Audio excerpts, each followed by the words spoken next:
Welcome to another episode of the Capital Playbook. Thank you so much for joining. My name is Charles Williams. I am the owner and managing member of Pioneer Realty Capital. And to my left here, we have the esteemed Mr. Johnny Collins. Good to be here, Charles. Thank you. Esteemed may be a bit of an overhyped title, but thank you anyway. I thought I was underdoing it. Yeah. But, I know you're used to much more. But oh, stop it. Yeah. But Mr. Collins here is a great friend of mine, a pretty good golfer, I have to say. I think he's beat me last few times we played. But, he's also an expert in title work. And so if you're in commercial real estate, we always talk about the Capital Playbook, and a lot of our conversations have to do with the financing side and money and how that works.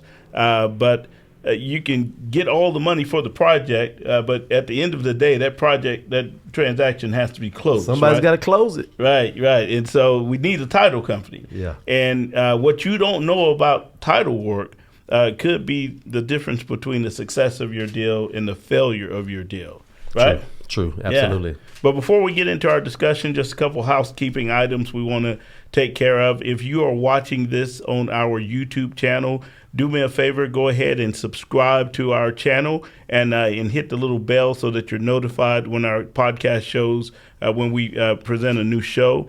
And if you're listening on our other mediums such as Spotify or Apple, do the same. Go ahead and hit subscribe so that you can be up to date on what we talk about here at the Capital Playbook.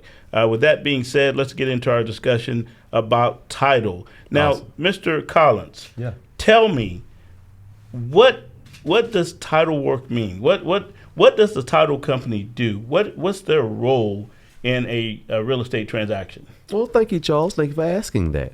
I always say, title is the only insurance that insures the past. Right. Everything else insures the future, right? Yeah. So just in layman's terms, basically what we do is we research property to make sure that whoever is selling the property has a right to sell, and whoever is purchasing the property has a right to hold title, basically in a full vesting state. So what I mean by that is fully been transferred to them legally, and it's wholly theirs based on what the contract states. After that's done, we've done that research to define those needs that need to be solved or cured before that can happen. We'll come back and we'll insure it with title premium, title insurance, right? And just as an extra added layer of protection as well. So not only do we do the research on the front end to make sure everybody, is who they say they are and represents who they say they represents, right? But then we come back and we insure it, with title insurance. So it's really that simple. So now, certainly there's a need for this. And it's probably because of what you just said. Has someone ever tried to sell a property they didn't own? No, not in America. Yeah, every day. Every day somebody is and you know what, and it's not always with malintent. Okay. For example, sometimes you'll have, a grandmother and a grandfather who will both be deceased. Grandchildren are now involved. They just knew that grandmother and grandfather owned this property and they owned a share of it. So one, let's just say ambitious, grandchild will run and get a contract and sell it. And in their mind, they're just selling what's rightfully theirs. Right. But what they've forgotten or what they maybe not quite understand is there are also other parties that are also recipients and that also have a share in this particular property, and you can't just run off and sell it just because you own a portion of it without everybody's, consent. Right. So it gets tricky. And then I've seen, Charles, I've seen so many different scenarios. And I'll tell you one that's very personal and dear to me. My mother bought some property back in the 80s, and it was a corner lot, prime time real estate. At that time, it was 5 acres. Total. And I guess in the early 2000s, she went to sell it only to find out that she didn't own the actual corner lot or the actual corner acre. Wow. It had been left out of the legal description. Wow. So it was not conveyed. Went back, filed a title claim. Done. No problem. Okay, so now I want you But let me tell you the damages on that. Okay. When she bought the property, it was like $10,000 for that particular acre. At the time of the problem, it was over $1 million. So title insurance had to cover that. Wow. Does that make sense? So the problem was with the title company that they didn't add it in the legal description. They didn't add it into the legal description. And that's one thing that we don't necessarily always say, in our pitches, if you will. And I hate that term. I always say you need to truth it versus pitch it. But yeah, that layer of insurance is a protective measure for not just the title company, but also for the client against the title company if necessary. There's several deals that I have floating around in my ecosystem that luckily don't involve me or our organization in this situation. Although our organization, we have had claims in the past. Okay. Where somebody within the organization or within the hierarchy has made a mistake. Luckily for me, they've all been small. But as long as humans are involved, there's going to always be a problem. Okay. And I guess what I really want to impress upon you, not only is title insurance necessary, but I would never buy anything without getting it. It's and it's funny because I sometimes forget I'm in the title business, right? Or in the insurance business, right?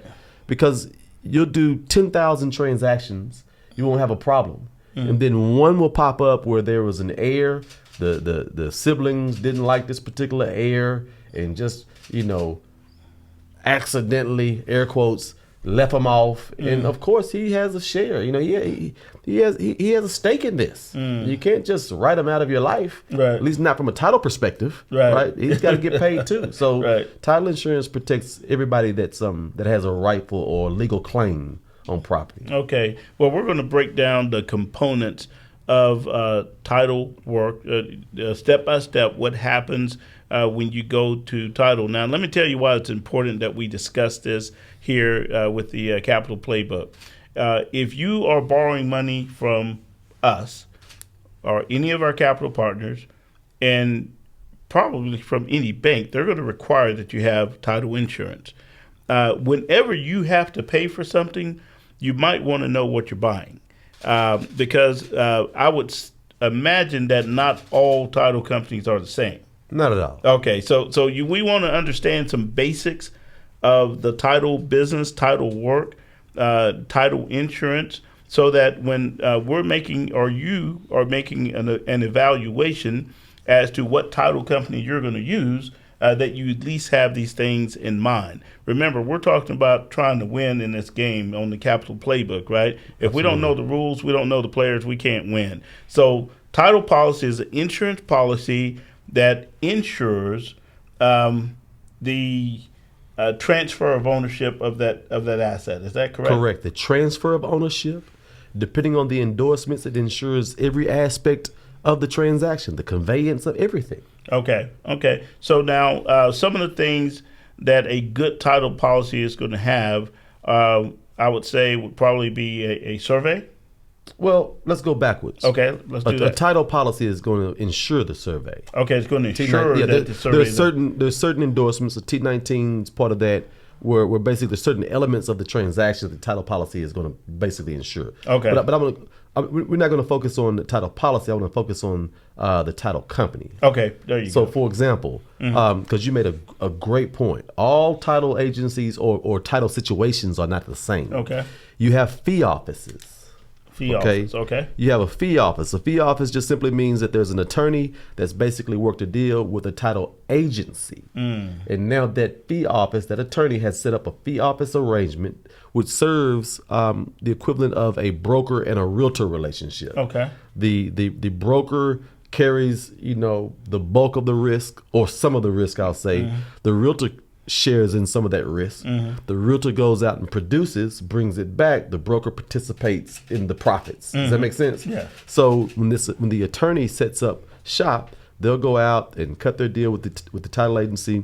You have to say it's a 50-50 split. So anything that the attorney, now the fee office, brings in and runs with his own personal escrow officers in a traditional setting, he'll pay his own payroll, all that kind of stuff, and run his business, but he'll run his business on the platform of a title agency. Gotcha. Now, let's talk about that just for a second. Okay.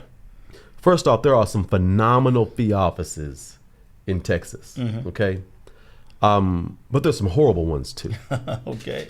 And just remember, and you got to tell us the difference between the two. I'm sure you are. I just did. Okay. The fee office is really just an attorney that's participating on a title agency's platform. Right. He's not necessarily, he has really no skin in the game outside of an E&O insurance, you know, in terms of like the name of my organization is Community National Title. Community National Title is out of the fee office business. Mainly because we've got a lot of business and it just doesn't work in our model now. But we've had phenomenal fee office relationships. We've had not so phenomenal fee office relationships. The reason is because a fee office attorney is not going to care about Community National Title like I do. Because it's not really, you know, their name or their hide right at stake. Because if they mess up under the Community National Title brand, well, they can go down the street to the next title agency and do it again. And if they're doing enough business, some title agencies don't necessarily care about quality as much as quantity. And we've all been guilty of that in some capacity, in some aspect of our life. But unfortunately, in the title business, there's no room for that. And some people tend to, you know, take the money over quality. So with that, there's no really real risk in the traditional sense of if you mess up here, you won't be able to do it again. Right. No, if you're running numbers, somebody's gonna pick them up. Does that make sense? Right. Makes sense. So that fee office is that attorney that's basically referring business onto your platform. Yeah. So they don't have any liability, if you will. Well, they do. But it's a small, not the liability. Because here's the deal: if it goes rogue and I cut them, well, they're gone. Right. Well, you know, that policy is in place. Right. So you're still responsible. Yeah, and it might be, and we've already paid them out their split in most situations. Right. So once they're gone and it comes up, that policy will hopefully be filed on their E&O insurance. But if it's not, it goes on our E&O insurance. And you know what? I had a scenario not very long ago in Austin where an individual that was a fee office of mine, you know, he really did a number on a particular group. And it was crazy because the guy blasted me on Google or, you know, one of the places where you leave reviews. And then he hit me on Facebook. Then he texts me. Got my number. He texts me. And I'll show it to you, Charles. It's on my phone, but I'll show it to you. And I want you to tell the people exactly what I'm telling you. You confirm it. Right. When he hit me, I said, well, I'll send it to my COO and she'll deal with it. You know, give me an opportunity to fix it. But I assure you we'll make it right. Right. Well, then I realized he had put the reviews out after that. So I called him. Well, I didn't call him. I texted him. I said, well, look, I noticed you put a review. It's pretty scathing. I understand that you're frustrated. All that I ask is that you take it down for now. Right. Let my team and I have an opportunity to look at it. Right. And then I told him that if we don't make you whole or you don't feel good about it afterwards, put it back up. Right. But when I was asking him to take it down, I told him, look, I'm asking you to take it down fully understanding that you don't have to do anything you don't want to do. You've had a horrible experience, and if I were you, I would do the same thing. Right. All I'm asking is just give me a shot. Right. Because I feel like you're going to feel real good after, you know, we get involved. Right. And sure enough, you know, it's been resolved and everybody's happy. But after hearing kind of what he had gone through, I'd be pissed off too. Right. So that's one of my fee office experiences. I have far more great experiences than I do that type of experience. Right. But that's the reality of what could happen. The difference when you're doing business with a title agency. A title agency like Community National Title is an agency that basically has a group of underwriters. Like we have Fidelity. Under Fidelity, we have Chicago and a slew of other companies that Fidelity owns. But then we have, you know, North American Title. Then we have TRG. Investors. We got a bunch of different underwriters, right? So technically, they're underwriting our work. What does that mean? That means when we go out and we insure a piece of business, they're going to get 15% of our revenue, our profits, right, for underwriting it. And they're the money behind the insurance that backs it. Okay.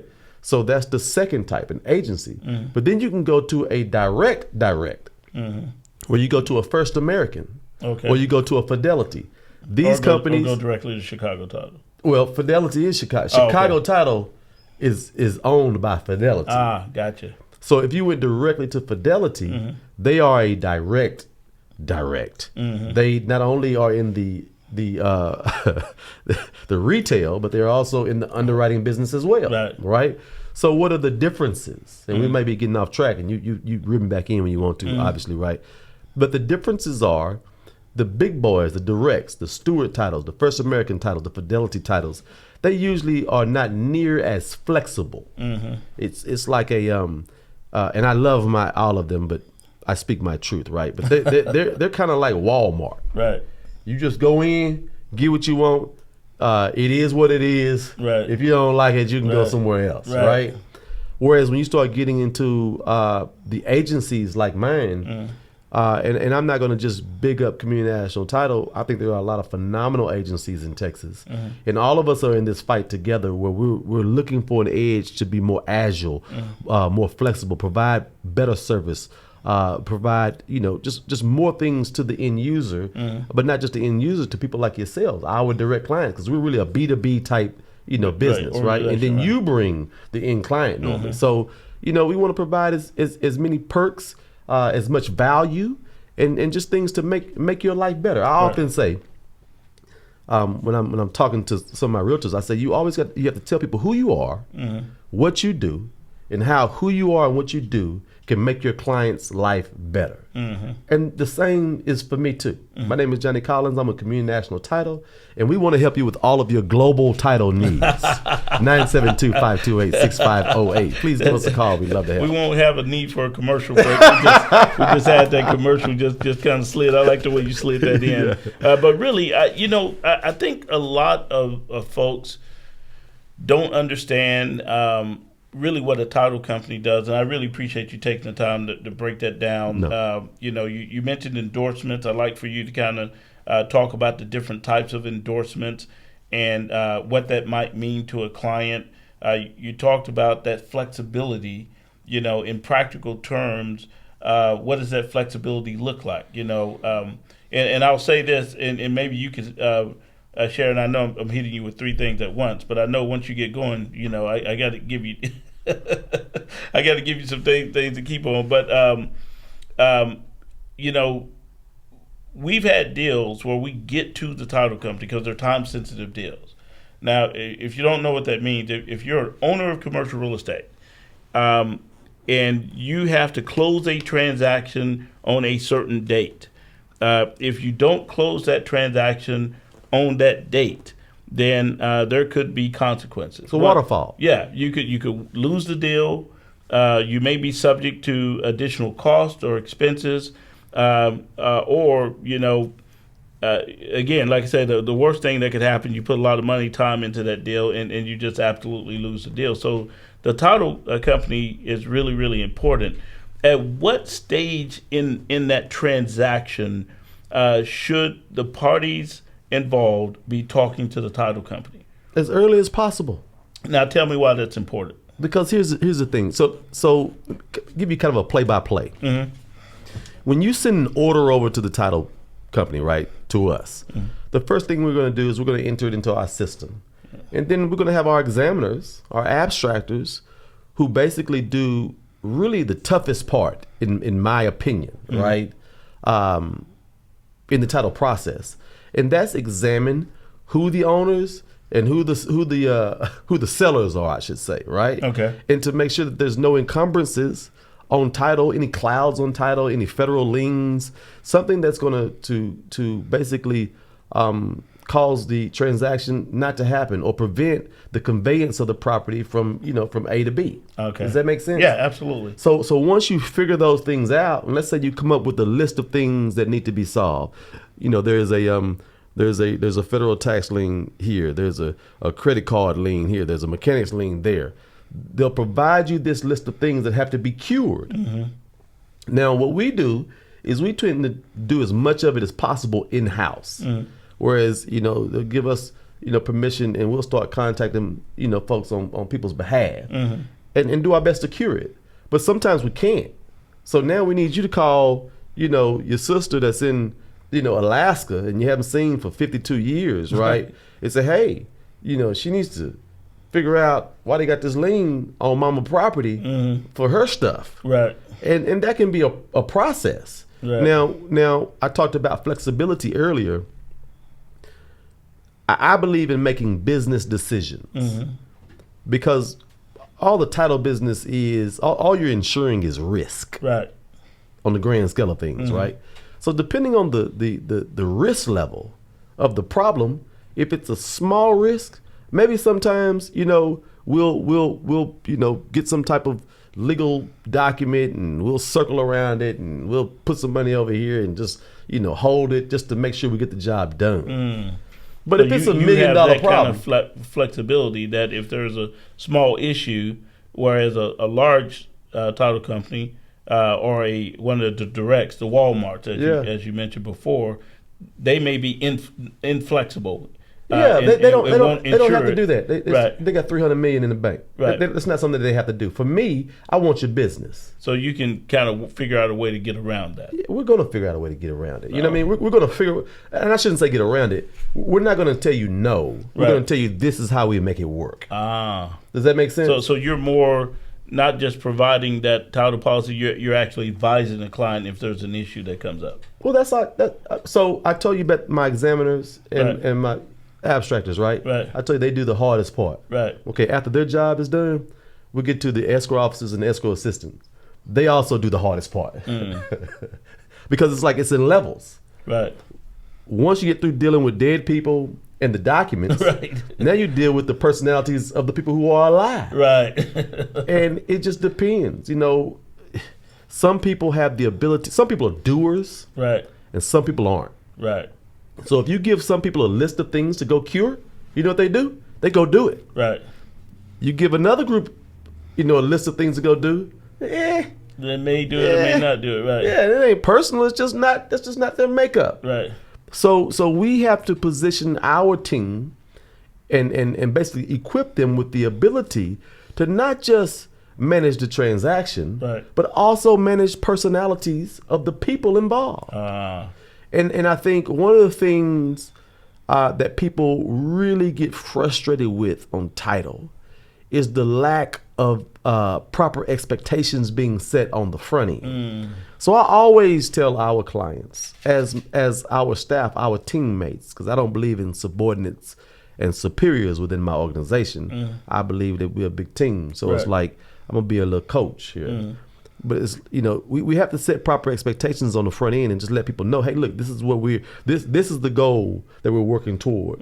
But here are the things that we'll need on the front end. Right. If we get all these things in today, we'll be ready by tomorrow. If we don't get all these things in today, we might not be ready until next month, 30 days later. Wow. But it depends on how we work together. So you're communicating. That's important. Yeah, it's everything. Yeah, and if you're working with a title company that they don't have the capacity or the time or the desire to communicate with you throughout that process, you have an issue. You may not realize you have an issue yet, but it's coming. If you're trying to get that deal closed in a timely manner, you better have a great relationship with that title company. And so here's the thing, everybody can do easy work, right? It's like you do big deals, right? And traditionally, and obviously in the perfect scenario, when you're working with a proven, commercial broker, commercial investor, they've been here before, right? And they usually have a tendency to have a team that makes sure everything is teed up. It's a process that's well oiled. It works, right?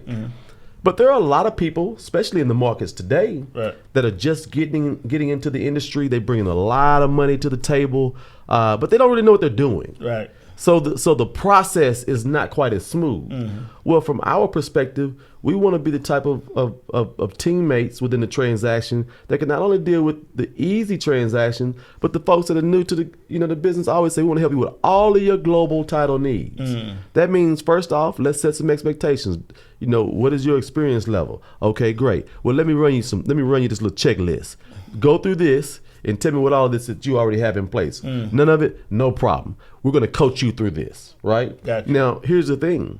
As a title agency, we take a third-party position. So we don't pick a side. Right. We do what's best for the overall transaction. Gotcha. But I can provide you with some literature and some documentation to make sure along the way that you're checking the box. Right. Because if you're truly checking the box, not just for the sake of doing it to make you feel good, but you putting the information, uploading, doing all that stuff, and then checking the box. Oh, well, it'll work. You'll learn faster. Our life will be a lot simpler. Your life will be simpler. You'll get your money exactly when you thought you was gonna get it, and everybody's happy. And then it's rinse and repeat. But what happens is this: you get in, and you buy this bundle of single family residence, and your financing says you need to have a survey on all of it. Right. But the way you bought it, you told them that you didn't need a survey. But now you want T19 coverage in your title policy, right? But we're not going to cover your surveys because you don't have none. Right. But you got 700 single family properties out there, and and the way people do is like, yeah, but I just spent $15 million on this. It's not a matter of whether or not we want it. Of course we want it, but we are in the business of legalities. Right. This is not an emotional discussion. Right. This is when the stoplight is red, stop. Right. When it's green, go. Same concept. So we find ourselves, basically just kind of coaching people up and setting proper expectations and really asking people, well, I always say, try your best to remove your emotions from the transaction. And let's look at this like a math equation. Right. 2 + 2 = 4. Every day, all day, rain, sleet, snow, it won't change. Right. Well, if we handle transactions with the same concept of 2 + 2 = 4, we'll be good. Right. But we bring variables that we negotiated in, anticipating that it's going to work within the equation, and it doesn't. Right. So that's usually where you meet a guy, he has a deal in the contract, financing is great. You tell him he needs $3 million. Yeah, I got $3 million, no problem. Right. Tells you, you tell him to send it to the title agency, title company. He says, "Great, I'll take it up there today." Right. Well, when he shows up, he brings a duffel bag of $3 million. We can't do that. Yeah, it's like no. We can't do that and not go to jail. Right? Yeah, and not go to jail. Right. But you know what's funny about it? We've had scenarios like that. I'm talking about with good, upstanding people. Right. And they just want to pull this money that they've been, whatever they've been doing. Like, no, send the money from your bank. Right. Or I tell people all the time. And it's got to be seasoned. Yeah. I mean, that's another conversation, that's another conversation. But I tell people all the time, too, like, look, we're not going to take a cashier's check over a certain amount. Right. Now, all we're doing is wires. Right. Because it's like, it's so much fraud. It's so much opportunity for evil. In the transaction, and we just have to do our best to set the proper expectations and really just quarterback it, from start to finish. Yeah. Let me ask you this. So I'm obviously in the finance area, or if I'm an owner or buyer, I need a title policy. What would you say are the top 5 questions I should be asking my title company? And I hope. Now I noticed that I've been in this business a long time. People just go out and choose title companies based on a whim, right? They don't really interview the title company. But I would imagine you would recommend interviewing who your title agency is going to be, or that title broker, or what do you call that? Fee office. A fee office. But if you're going to determine who your title company is going to be, what would you say are the top 5 questions you should ask them when engaging their services? Well, I don't have 5. Okay. I do have 3. Okay, give me 3. The first one is basically depending on the role or your role in the transaction. So I'm gonna do it from your perspective. Okay. Right? I'm lender. Yeah, but specifically you. Oh, okay. Because Pioneer, you guys have a really good book of business, and you work with a particular clientele. Right. Okay. So when you start working with high net worth people or transactions, right, the first thing I'm going to ask is, who are your underwriters? Because you want to make sure that that whoever you're dealing with, the underwriters have the capacity to underwrite. Like I picked up a $58 million deal yesterday, right? Wow. Which on the grand scale of things is not a huge transaction, but it's a really big transaction. And every underwriter does not have the capacity to just underwrite it. Right. They'll go back and reinsure it with somebody else, and there's a lot of underwriters right now popping up in Texas, right? So I believe in the Fidelities. Shout out to Bill James and Derek Lynch. They're my guys over there. on the underwriting side, they have been just super duper important to our growth and and our trajectory over the years. And there's never been a time where we got a transaction where they didn't make it work for us. Does that make sense? Yeah. Now we're seasoned, and there's certain questions I don't have to add, or permissions I don't have to ask them for anymore because they trust us. Right. And they know that we can do what we need to do to make sure we're all protected. Because when we write on their paper, their neck is on the line too. Right. So who is the underwriter? The second one, who is the escrow officer? And what is their experience level, right? For a long time, I didn't have great commercial escrow officers. And it was a thorn in my side. Now, God has blessed me with a particular skill set. You may or may not have already guessed what that is. I love to talk, right? And I was able to talk up on a lot of business, but we really worked hard to make transactions happen when sometimes we weren't necessarily qualified to do it. Luckily for us, it was never shown because people like Bill James and Derek Lynch's and Ashley Spruills of the world, they came and they helped us. Right. And they covered us. They didn't just cover it, they covered us. Right. It's like a father would take care of his son when his son is in over his head, right? Come in and make sure it's done well. All right, boy, you better learn from that. Don't call me no more next time you do it on your own, right? So we hired some really great people, and then I was blessed to hire Candy Sandlin. Candy Sandlin has been one of the top, commercial escrow officers for a long time in DFW area, but then she went up the ranks. Well, she's my COO now. So she's been really pivotal in training, and I have Catherine. Now, I've got some amazing people now, right? So, any top transaction in Texas from a commercial perspective, we involved in some kind of capacity. So that's something that I'm excited about. So who's your underwriter? Who's your escrow? Who's your escrow officer? And then lastly, how will the title experience be? Now that's a good question. And that is a blank canvas because, and I'm gonna go backwards on this, right? I'm gonna work up to you. But from a single family perspective, when it's somebody buying a new home, if it's a new home buyer, it needs to be exciting. They need to know that this is the most important and exciting thing to happen, not only to you today, but to me. Right. And I'm sharing in your joy.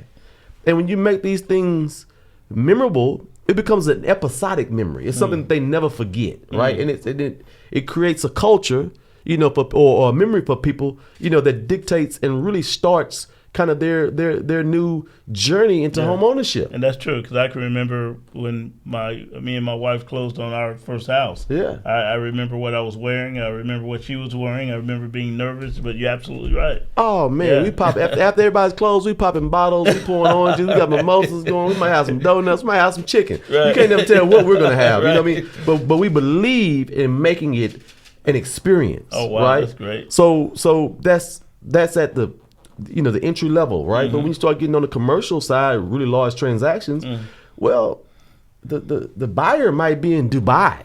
Right. So now you have to have the ability to know how to, do mobile closings at the embassy. Absolutely. There's a lot of things here. Yeah, so I've had title companies that would close at the airport. I had a client that was flying in to on a transfer at an hour, and my title company, who I was using at the time, they met him at the airport, got documents signed, and hey man, let me tell you something. We got into business in 2010. In 2010, mobile closings were not popular. We had one location. We were doing 400 or 500 closings a month at a one location, and all of them would be mobile closings.